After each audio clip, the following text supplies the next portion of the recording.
홉채널 믿음의 가족 여러분 그동안 평안하셨습니까? 오늘은 요한복음에 나타난 7가지의 표적 중 5번째 표적으로 요한복음 6장에 기록된 오병이어의 표적을 살피겠습니다. 지난 시간 말씀드린 것처럼 요한복음 6장에는 2가지의 표적이 있습니다.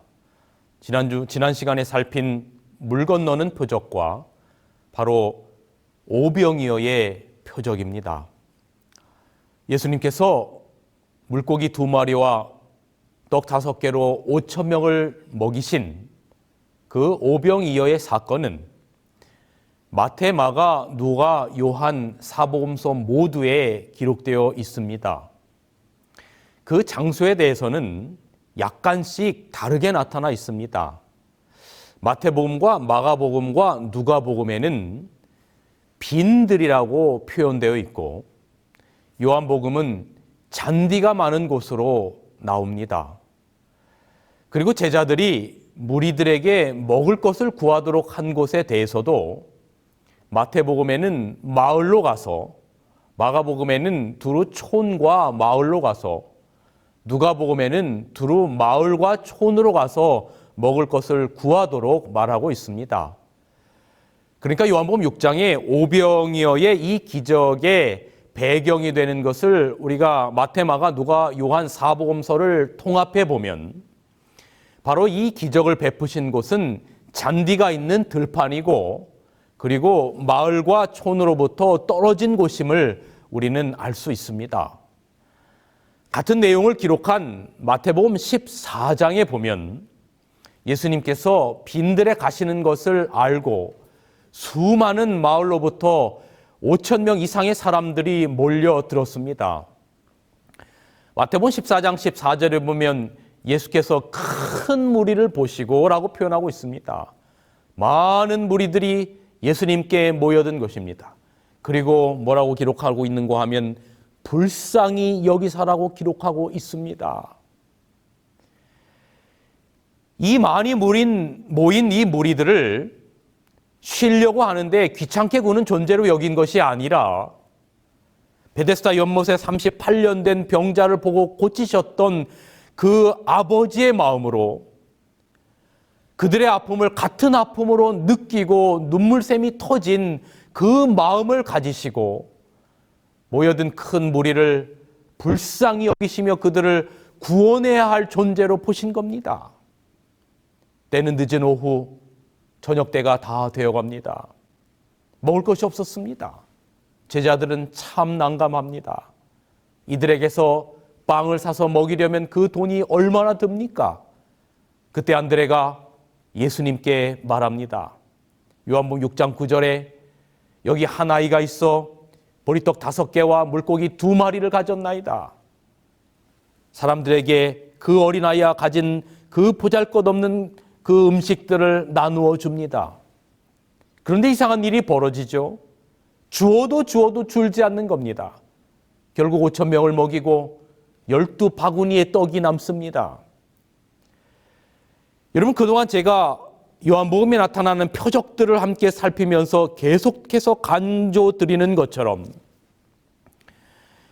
요한복음에 나타나는 이 표적들은 그 표적 자체가 목적이 아니고 그 표적이 보이려고 하는 그 궁극적인 목적이 있는 것입니다. 오병이어의 기적도 역시 미러클이 아니라 그런 의미에서 사인인 것입니다. 이 사건을 통해서 예수님께서 보여주시고자 하는 사인이 거기에 있는 겁니다. 여기 그 목적을 요한복음 6장 14절에 이렇게 설명하고 있습니다. 그 사람들이 예수의 행하신 이 표적을 보고 말하되 이는 참으로 세상에 오실 그 선지자라 하더라. 오병이어의 사건은 주님이 의도적으로 보여주신 것입니다. 예수님이 오병이어를 포함한 많은 이적을 베푸신 것은 그분이 누구신지를 사람들에게 보여주기 위함이었습니다. 그것은 바로 주님이 창조주요 그리스도 기름 부음을 받은 자라고 하는 것을 보여주는 것입니다. 요한복음 6장에 주님이 5,000명을 먹이신 그 떡의 의미가 무엇인가? 4절에 보면 유대인의 명절인 유월절이 가까운지라라고 기록하고 있습니다. 여러분, 예수님이 AD 27년 가을에 침례를 받으시고 AD 31년에 유월절에 십자가에서 돌아가실 때까지 4번의 유월절이 있는데, 지지난 시간에 살펴본 베데스다의 연못의 표적은 2번째 유월절, 즉 AD 29년의 유월절이었고, 오늘은 예수님 공생의 기간에 당한 3번째 유월절, AD 30년에 있었던 유월절임을 생각하시면 되겠습니다.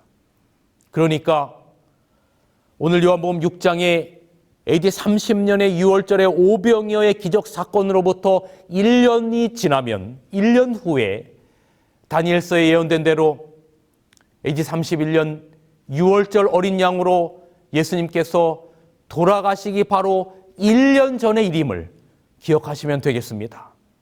실제로 자신의 몸을, 세상의 아픔을 자신의 아픔으로, 세상의 고통 때문에 자신의 눈물샘이 터질 정도로 사랑한 그 자식들에게 자신의 몸을 직접 십자가에서 온 세상에서 찢기워져 나눠주시기 전에 바로 1년 전 오늘 요한복음 6장의 생명의 떡을 사람들에게 나누어 주시면서 궁극적으로 있을 십자가 표상을, 십자가 사건을, 바로 자신의 몸을, 그렇게 찢기실 몸을 오늘 요한복음 6장의 표적을 통해서 보이시는 겁니다.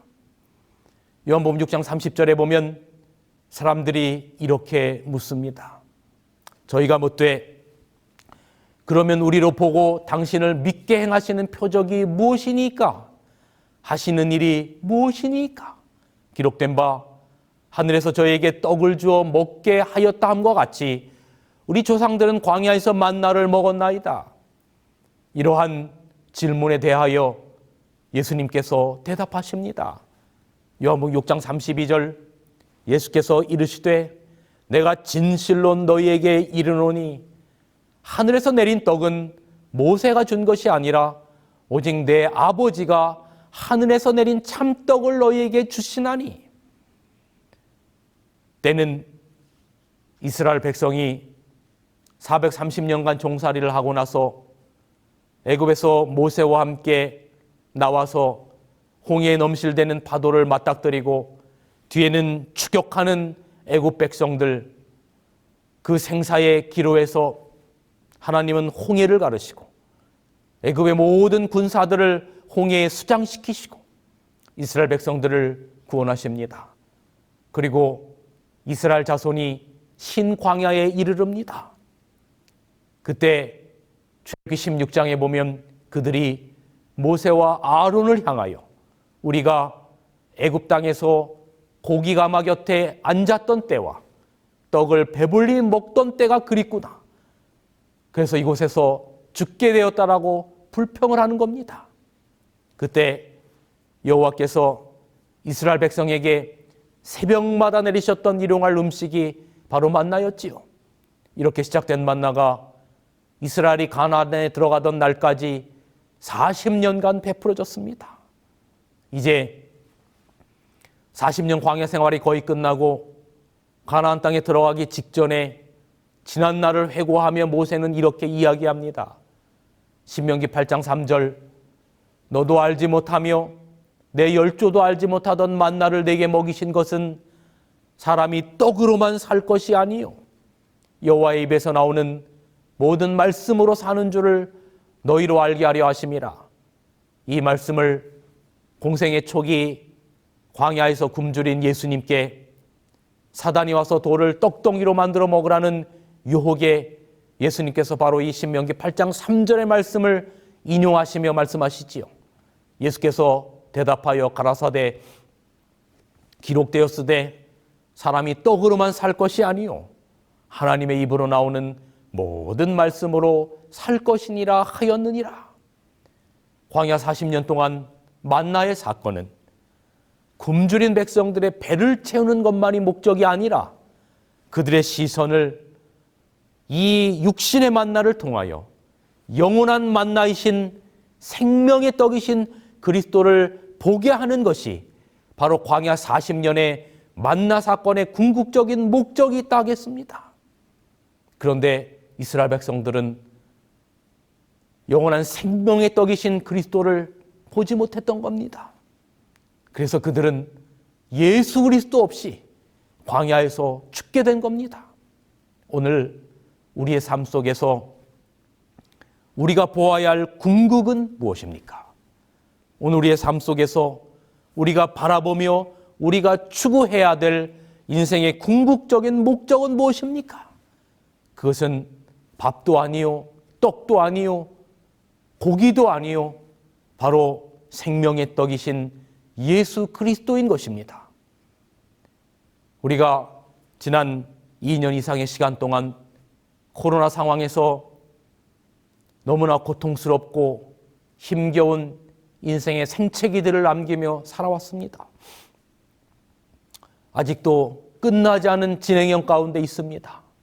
이러한 때에 우리가 보아야 할 것은 도대체 무엇입니까? 우리의 인생의 궁극적인 목적이 밥입니까? 떡입니까? 고기입니까? 아니면 우리를 괴롭히는 코로나입니까? 무엇입니까? 우리 그리스도인들이 오늘 우리의 삶 가운데 궁극적으로 가져야 될 생명의 떡, 바로 예수 그리스도가 우리의 인생의 영원한 양식이 되어야 하는 겁니다. 주식이 아니고 로또가 아니요, 바로 예수 그리스도셔야 되는 겁니다. 자, 그러면 오늘의 오병이어의 기적도 굶주린 백성들의 배를 채우는 것이 주된 목적이 아니라는 것입니다. 정말 그럴까요? 보겠습니다. 요한복음 6장 26절, 예수께서 대답하여 가라사대 내가 진실로 진실로 너희에게 이르노니 너가 나를 찾는 것은 표적을 본 까닭이 아니요 떡을 먹고 배부른 까닭이로다. 이스라엘 백성들은 표적에서 교훈을 얻지 못했습니다. 단순히 배부른 데만 만족했어요. 이러한 군중들을 보시고 예수께서 27절에 이렇게 말씀하셨습니다. 썩는 양식을 위하여 일하지 말고 영생하도록 있는 양식을 위하여 하라. 이 양식은 인자가 너희에게 주리니 인자는 아버지 하나님의 인치신 자니라. 여기 주님께서 오병이어의 기적을 통하여 사람들에게 궁극적으로 드러내시고 싶으셨던 것이 바로 먹고 금방 소화되고 또다시 배고프게 될 썩을 양식이 목적이 아니고 썩지 아니할 하나님께서 인치신 예수님께서 주시는 그 양식을 언급하시는 겁니다. 여기 6장 35절에 예수께서 가라사대 내가 곧 생명의 떡이니 내게 오는 자는 결코 줄이지 아니할 터이요. 예수께서 사람들에게 주고자 했던 것은 바로 신령한 떡이었습니다. 그것은 바로 주님 자신이었어요. 여기 47절, 48절에 진실로 진실로 너에게 이르노니 믿는 자는 영생을 가졌나니 내가 곧 생명의 떡이로다. 53절 예수께서 이르시되 내가 진실로 진실로 너에게 이르노니 인자의 살을 먹지 아니하고 인자의 피를 마시지 아니하면 너희 속에 생명이 없느니라. 그렇다면 살을 먹고 피를 마신다는 것이 무슨 의미일까? 여기 영감의 글에는 다음과 같이 기록하고 있습니다. 하나님의 아들의 살을 먹고 피를 마시는 것에 대한 그분의 언급은 영적인 의미로 받아들여야 한다.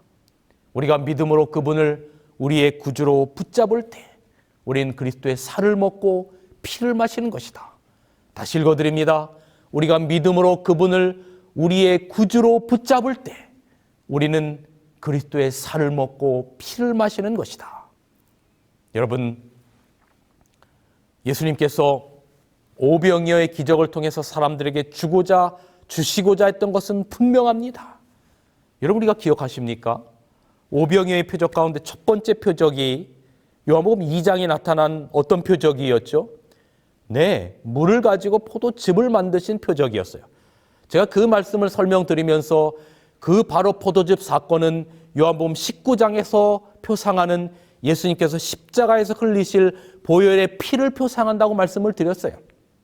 마찬가지로 오늘 요한복음 6장에 바로 이 오병이어의 바로 그 오병의 떡의 사건은 요한복음 2장에는 예수님께서 흘리실 피를 표상하는 것이었다면 바로 요한복음 6장에 그 떡을 사람들에게 나누어진 그것은 십자가에서 흘리실, 십자가에서 찢기실 그분의 살을 표상하는 것이었습니다. 물론 예수님께서 육신이 연약한 그 군중들, 굶주린 군중들에게 관심을 가지셨고 그들의 육신의 배고픔에 대한 긍휼히 여기심이 있으셨습니다. 그래서 그들의 필요를 충족시켜 주셨어요. 그러나 예수님께서 모든 시대를 살아가는 사람들에게 진정 주시고자 했던 것은 바로 자신의 피와 자신의 살을 사람들이 먹는 것이었어요. 바로 그것은 예수 그리스도를 개인의 구주로 영접해서 영원한 생명을 얻게 하는 것, 바로 그것이 주님께서 사람들에게 진정으로 주시고자 했던 것입니다. 예수께서 군중들에게 떡을 주실 때 말씀드렸던 것처럼 바로 그때로부터 1년 후 AD 31년 6월절 자신이 십자가에 달리실 일을 이미 내다보셨을 것입니다. 그 떡이 찢겨지며 떼어질 때 예수님께서 자신의 몸이 찢겨질 것을 그분은 내다보신 겁니다. 여러분, 구약의 여러 가지 제사의 양식 중에 소제와 전제라고 하는 것이 있습니다. 소제는 떡으로 제사를 드리는 것인데, 여러분 이것이 바로 고린도전서 11장 23절 24절에 주 예수께서 잡히시던 밤에 떡을 가지사 축사하시고 떼어 가라사대 이것은 너희를 위하는 내 몸이니. 여러분 우리가 성만찬 예식을 할 때 바로 그 떡을 뗀다라고 하는 것은 우리가 바로 소제의 제사를 지내는 의미를 가지고 있는 겁니다. 그 떡을 떼고 그 떡이 예수님의 십자가에서 찢기실 몸을 표상하면서 그것을 먹는 그 행위 자체는 바로 우리가 소제라고 하는 제사를 드리고 있는 겁니다. 또 다른 하나는 전제 혹은 신약의 관제라고 하는 표현이 있는데 이것은 음료로 제사를 드리는 제사입니다. 고린도전서 11장 25절 식후에 또한 이와 같이 잔을 가지시고 가라사대 이 잔은 내 피로 세운 새 언약이니 이것을 행하여 마실 때마다 나를 기념하라. 여러분 그러므로 요한복음 2장의 포도즙을 만든 사건은 바로 예수님의 흘리실 피의 전제를 표상하는 의미이고 오늘 요한복음 6장의 오병이어의 기적을 통해서 떡을 떼면서 사람들에게 나누어준 사건은 바로 예수님께서 찢기실 몸을 표상하는 소제의 의미를 가지고 있는 것입니다. 오늘 요한복음 6장의 본문의 기적은 오늘 이 말씀을 전하는 저나 이 말씀을 듣는 여러분 모두가 우리들에게 너희가 먹을 것을 주어라라고 하는 주님의 명령에 대한 책임감을 우리들에게 일깨우고 있는 것입니다. 들판에 모인 그 굶주린 무리들은 예수님께서 그들에게 제자들을 통하여 그들에게 떡을 나누어 주도록 말씀하셨어요. 너희가 떡을 나누어 주어라. 여러분, 오늘 우리는 떡을 나누어 주어야 될 사명을 가지고 먼저 선택함을 받은 하나님의 자녀들입니다. 우리는 온 세상에 생명의 떡이 없어 죽어가는 사람들에게 생명의 떡이신 그리스도를 쪼개서 나누어 주어야 할 사명을 받은 사람들입니다. 예수님의 마지막 제자들을 향한 대사명, 그 사명이 바로 그 떡을 나누어 주라고 하는 사명인 겁니다. 마태복음 28장 19절 20절 너희는 가서 모든 족속으로 제자를 삼아 아버지와 아들과 성령의 이름으로 침례를 주고 내가 너에게 분부한 모든 것을 가르쳐 지키게 하라. 우리는 이 명령 앞에 때때로 무력해지는 우리 자신을 발견합니다. 마태복음 14장 15절 너희가 먹을 것을 주어라. 군중을 먹이는 것은 제자들에게 일임되었습니다. 그런데 제자들의 반응은 할 수 없다였습니다. 오늘 본문에는 안드레와 빌립이 등장하는데 둘 다 비관에 빠졌습니다. 빌립은 계산이 빠르고 사리를 잘 분별하는 사람입니다. 들판에 앉아있던 사람들을 대충 세봐도 5천 명쯤 된다고 했는데 이는 여자와 아이들을 제외하고 계산한 수이죠. 그러니까 들판에는 10,000명 이상의 사람들이 있었을 겁니다. 이들을 다 먹이려면 얼마만한 돈이 든다는 것을 빌립은 이미 계산을 맞춰놨어요. 먹을 것을 조금씩 나눠준다 해도 200데나리온으로도 부족한 금액이라고 생각했어요. 그 당시 일꾼이 하루 열심히 일하고 받은 품삯이 한 데나리온입니다. 200데나리온이면 7달치 월급이 되는 셈입니다. 빌립은 정확하게 문제를 파악했지만 해결책을 간구하지 못한 채 절망했습니다. 이것이 빌립의 모습입니다. 안드레는 빌립보다는 조금 더 적극적입니다. 그러나 그도 여전히 마음 가운데 비관적인 마음을 떨쳐버릴 수 없었어요. 그러나 그는 빌립과는 다르게 아무것도 할 수 없다고 포기하지 않고 어린아이 한 명을 찾았습니다. 그 어린아이 소년이 가진 보리떡 5개와 물고기 2마리를 가지고 예수님 앞에 가지고 갔습니다. 아주 연약한 도시락입니다. 모여있던 사람들과 그 도시락을 생각할 때 그러나 아무리 그것이 예수님 앞에 드려진다 하더라도 도저히 해결책이 될 수 없는 연약한 도시락입니다. 절망입니다. 안드레나 빌립 모두 다 절망할 수밖에 없는 상황입니다. 그런데 이 두 제자의 모습 속에서 저는 제 모습을 보는 겁니다. 아니, 우리의 모습을 보는 겁니다. 이 둘은 다 믿는 자였고 많은 기적들을 보았습니다. 그러나 예상치 못했던 일에 절망합니다.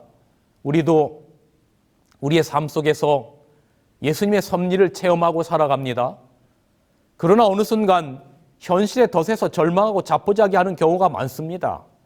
주님은 어린아이가 내놓은 보리떡 5개와 물고기 2마리로 기적을 행하셨습니다.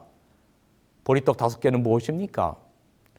이런 보리떡은 가난한 집에서 아이들에게 간식으로도 주고 혹은 나귀에게도 먹인 가난한 사람들의 음식 보리개떡입니다.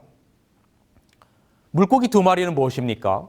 물고기로 번역된 이 옵사리오는 소금에 절인 물고기를 뜻하는 말로서 가난한 자의 주식입니다.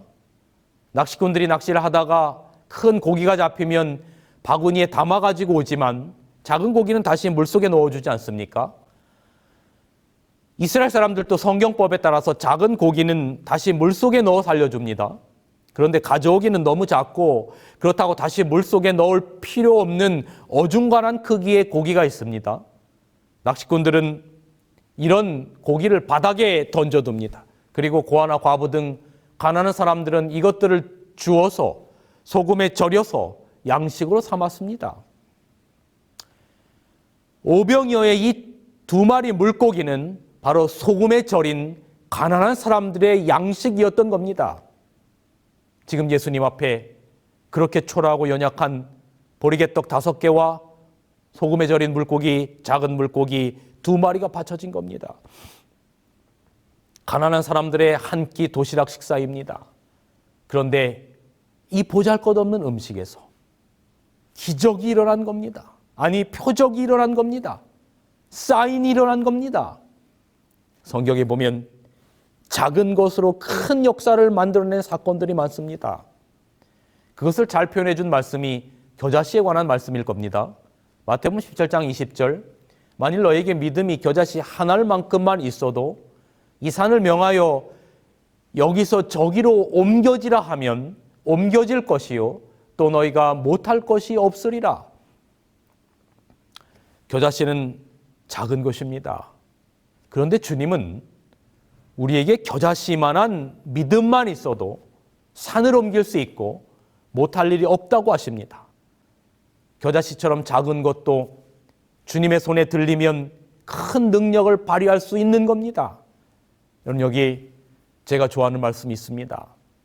이사야 60장 22절, 그 작은 자가 1000명을 이루겠고 그 약한 자가 강국을 이룰 것이라. 때가 되면 나 여호와가 속히 이루리라. 하나님의 때가 되면 작은 자가 1000을 이루고 약한 자가 강국을 이루게 될 것입니다.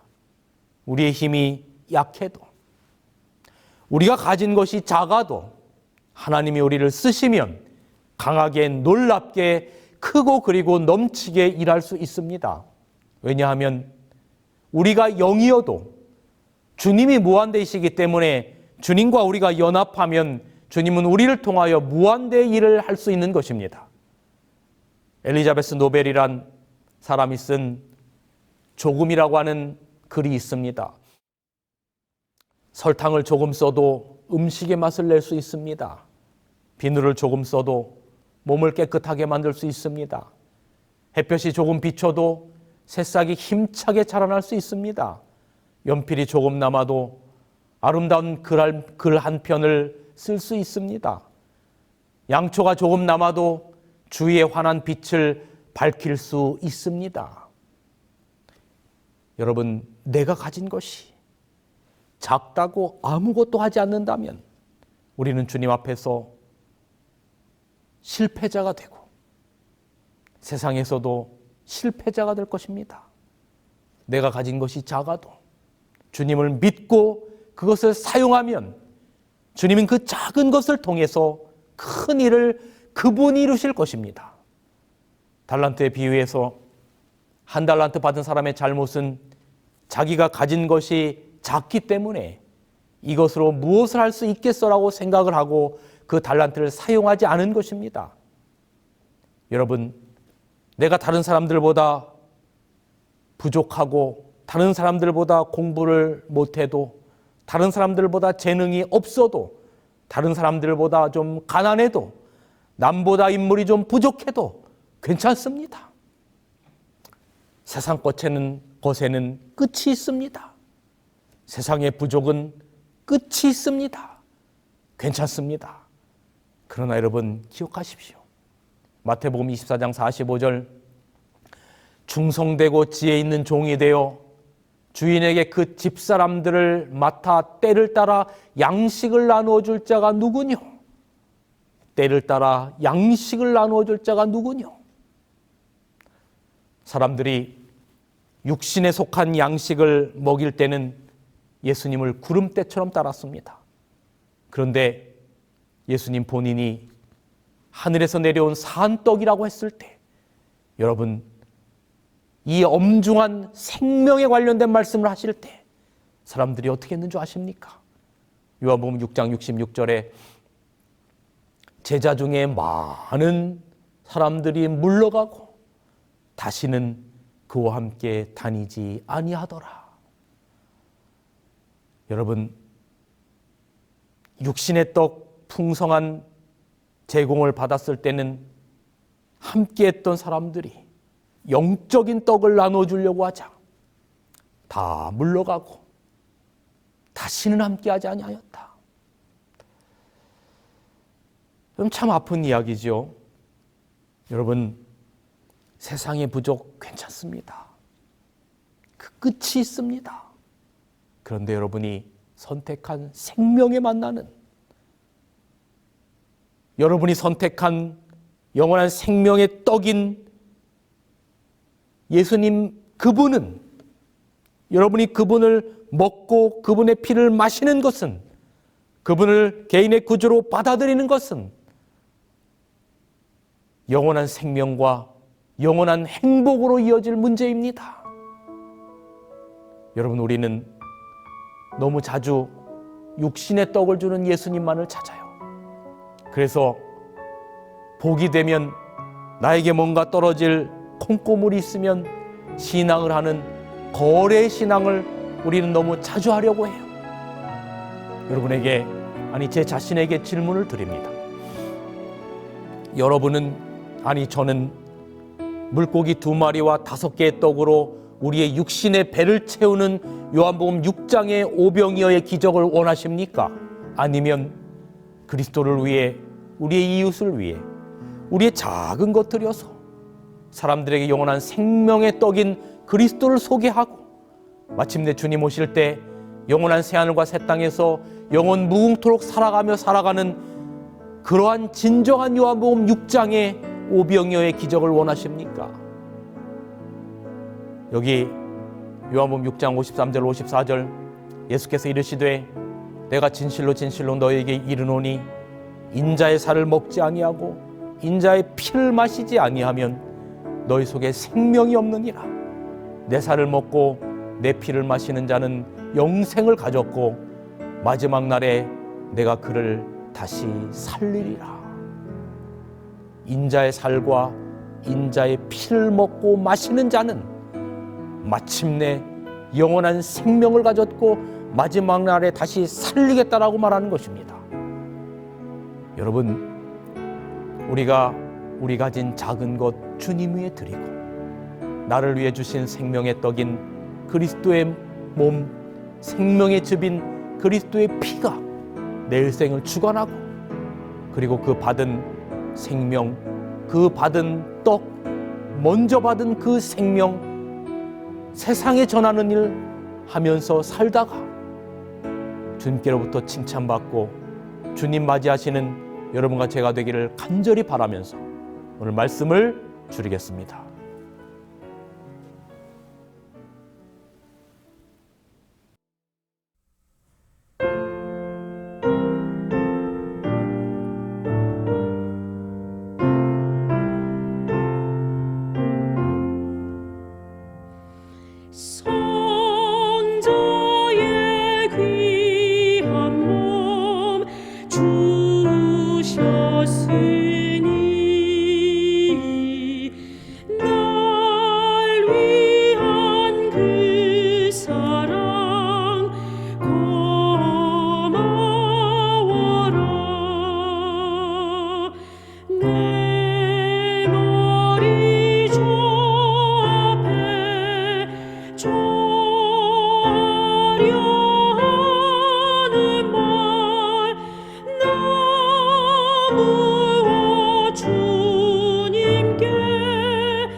거룩하신 아버지 하나님, 우리의 영원한 생명과 우리의 소망이 되시는 아버지 하나님, 오병이어의 기적을 통하여 그 떼어진 떡이 바로 예수님의 찢겨질 몸을 표상함을 다시 한번 마음 가운데 새기고 먼저 받은 자로서 그 떡을 세상 사람들에게 나누어주는 영원한 생명의 청지기로 살 수 있도록 아버지 하나님 저희와 함께하여 주시옵소서.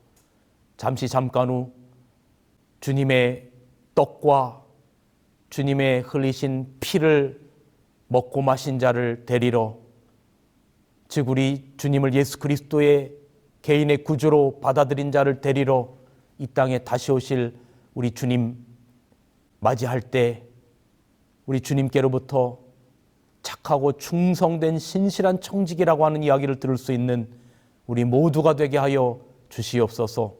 영원한 생명의 떡이신 예수님의 이름으로 간절히 기도하옵나이다. 아멘.